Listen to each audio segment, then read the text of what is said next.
好，美中科技戰，趕快來看到的是中國大陸被美國封了7年的這場科技戰，竟然封出了中國大陸的 AI 霸權。今天會來看到是華為浴火重生哦，等一下會來關心到它的新機即將推出的這個5G 手機重返了全球哦。那麼輝達的部分在中國大陸現在市占率已經降到雙位數以下，被形容是崩盤了嗎？北京這個時候吹響它的算力反攻的號角，今天就這些議題，我們會一起來做關心。歡迎觀眾朋友在留言區留言。如果您認為在這一場的科技戰當中，此刻也就是在2026的下半年，中國大陸已經突破美國的封鎖，完全突破幾乎哦。那麼寫1，如果您認為現在還在跟美國就是承受美國的壓力的話，留言幫我們寫2，一起來做討論。這場 AI 戰場可以說已經變天了。美國原本希望用它的晶片來掐住中國大陸的咽喉啊，沒想到7年之後，也就是此刻，境內沒有讓中國大陸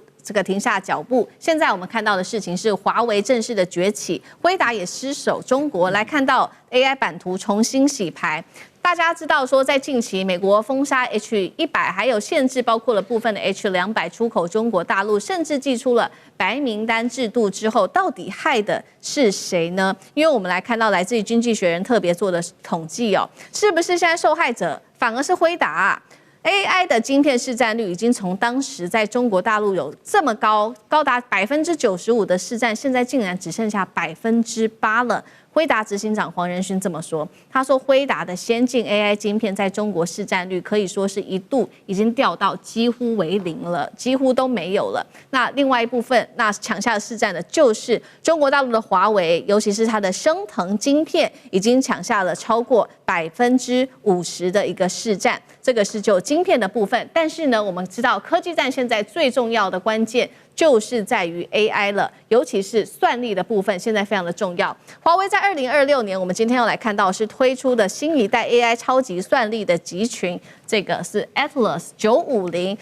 它厲害的地方在哪裡呢？據說可以挑戰輝達還沒有出的這個它的算力系統，而且呢，華為推出的這個系統運算能力還直逼是全球最高等級的。華為的董事長徐直軍是這樣說的，他說未來2年華為將會維持全球算力都是落在第1名的，代表中國競爭的焦點已經從不管是在晶片，已經往 AI 的算力基礎設施整體來做一個發展了。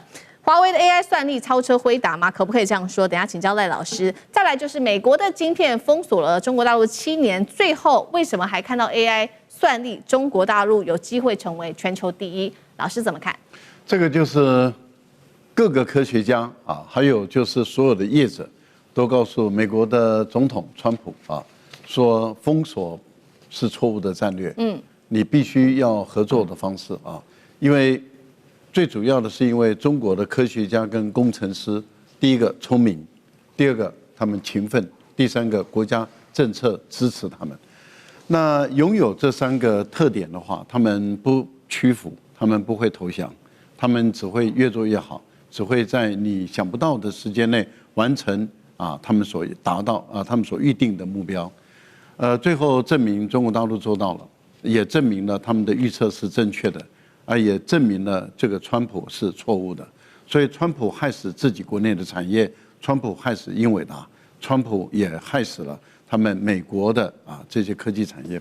算力現在多重要啊！各位想想，美國為什麼千方百計的要把這個 TikTok 把它搶過來，就是因為它的算力最強。它能夠精準的知道這個觀眾或者是消費者他本身的需要。所以它的本身的這套技術，事實上是中國大陸在最早的時候獨有的。那現在美國想把硬體的這個設施裡面把中國大陸打趴可是問題就是打不趴嘛。現在掏晶片也出來了當時台灣有一些台積電的一些大佬說不可能，落後好多年，3年、5年，什麼都可以講得出來。本來這個黃仁勳在跟美國要去說服他們的時候說，你們不要用封鎖的方法，不要阻止我的產品賣到中國。他當時講說，中國大陸跟着我多近呢？跟着我是奈米的距離，就在我旁邊。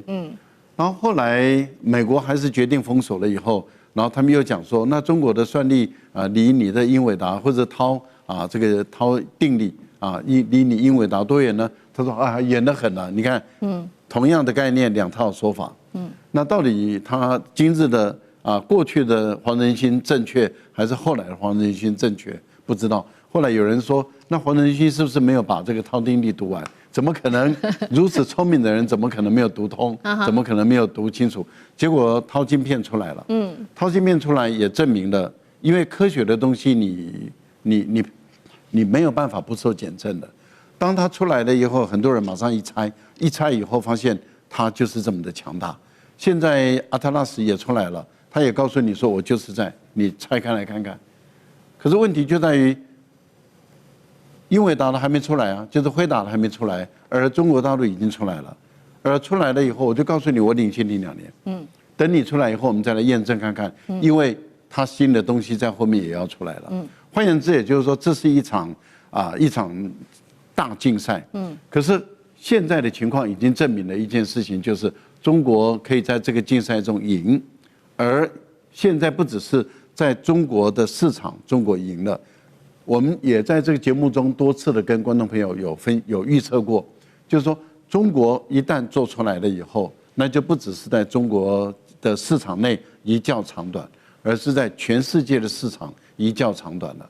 換言之，也就是說，當黃仁勳的東西不但賣不了中國大陸，黃仁勳的東西可能在全世界也要面對華為的嚴重挑戰了。是，因為我的性價比如果比你低的話，你除非你能夠做出非常好的性價比，不然的話你一定輸我。黃仁勳的股價，我覺得可能快守不住了。好，所以輝達現在要緊張了嗎？我們剛剛說嘛，這個輝達它在中國大陸的晶片市佔一度是從全盛時期的95%，剩下8%而已。接下來如何看後市？楊老師，美國對於中國的科技戰，從2017年打到現在，真的是越打越回去，而且他本來是想要把中國變成一個孤島，由美國晶片聯盟、整個西方從軟體到技術到設備到芯片，通通管制，把中國變成個孤島，要打壓它。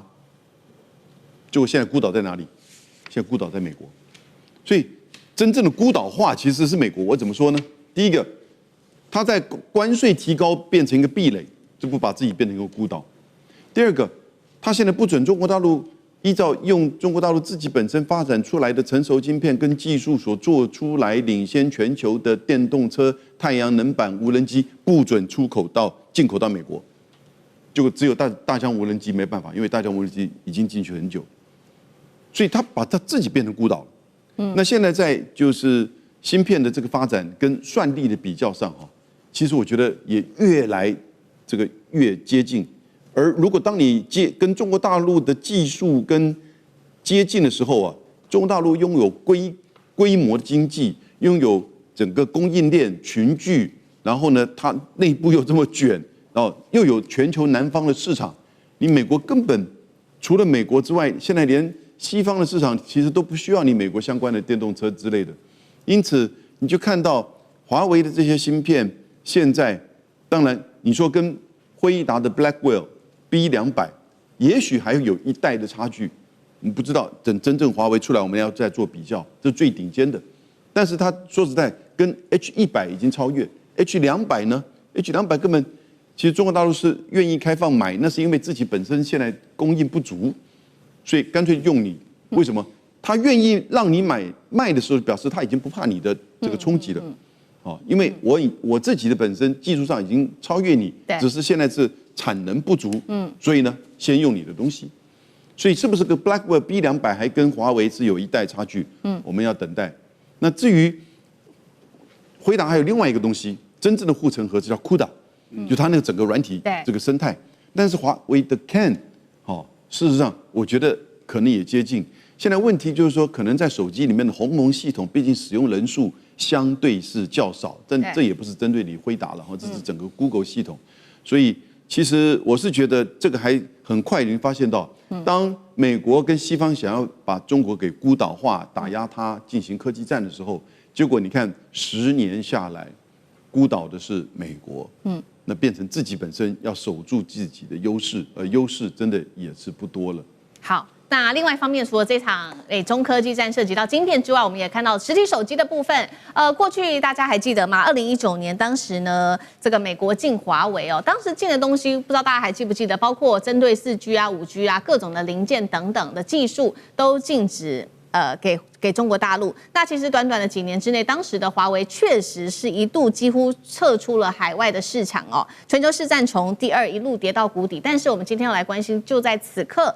7年之後，劇情出現了大翻轉，因為華為正式宣布的這款手機啊，我們這個面板上面也有圖片，Pura 90S Pro 重返了海外市場，代表它的5G 手機也重返了全球市場。今年的手機在華為的智慧手機出貨量，現在正式的數據出爐，上修到6000萬隻，竟然是創下被美國制裁以來最高紀錄，而且重點來了，它也是全部幾乎都國產化的，57%的國產化，而且呢少用掉包括來自於日本跟韓國的零組件了。現在整體看起來，包括從晶片的自主到這個鴻蒙系統的作業系統，到整條的供應鏈，全部都是國產化的。那酈將軍怎麼看？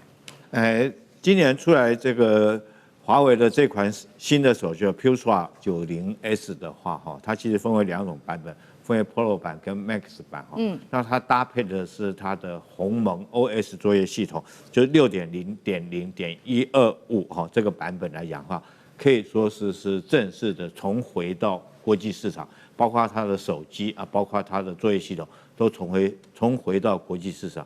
那反觀，其實這7年走過來，華為這段歷程確實是非常的辛苦。從2019年，因為中國要這個質押中國華為的系統發展，所以說不准給他賣給他4G 還有5G 的晶片，甚至於連供應鏈，包括到手機上面的鏡頭、感應器、指紋感應器等等來講，都不准記憶體都不准賣給華為。在這種狀況下，華為必須從零開始，又開始一步一步走起來。但是在去年的時候，他們拆解 Pura 80的時候，發現中國的自製率已經恢復達到57%，那這代表什麼意義呢？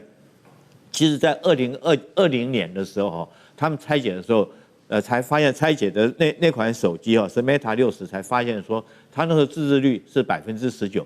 那為什麼短短3年它整個手機的自製率已經從19%提升到57%？這完全就是因為美國的制裁產生的所謂反作用力。讓不管是華為還是中國這個手機的相關的零組件供應鏈的企業，產生一種危機感，然後自立自強，自己發展相關的晶片還有相關的這個供應鏈。我舉幾個比較明顯的例子。第一個，原來有一家做這個鏡頭的因為美國這個對它實施實體管制，這個鏡頭公司叫歐菲光。這家做鏡頭的公司，美國對它實施管制，而且蘋果跟它斷了合作關係。那歐菲光這家公司它怎麼辦呢？它自己跟這個華為來合作，彼此互相對接合作，變成說它變成華為的供應商，它不是蘋果供應商，它變成華為的供應商。而且這方面來講的話，它的技術越做越好。除了我們知道像手機來講有指紋的感應之外，鏡頭的效果也變得比較好，這就是供應鏈其中一個嘛。另外來講，在記憶體的部分來講，儲存記憶體原來用的還只是用舊款的記憶體你也脫離不了這個海力士的這種記憶體，但是現在來講，它都用中國自產的晶片記憶體，包括長江或者是長鑫存儲的記憶體。所以中國在這方面來講，被美國逼出來，所有不只是華為這款手機自己創新，而且連提供給它的這些供應鏈都自立自強、自力更生。所以我覺得，當自己國家的這種供應鏈不被美國卡脖子，我覺得以後來講呢，後市是一定看好的。好，謝謝酈將軍。那我們休息一下，馬上回來。觀眾朋友們，我們要開會員頻道啦！因應呢美中、中東還有印太的亂局，你看到的是新聞，我們看到的是背後誰在操控這個世界。加入會員可以取得獨家視角的通行證，你將優先取得更深的觀點判讀，包括了核心真相分析、歷史脈絡拆解、局勢推演邏輯。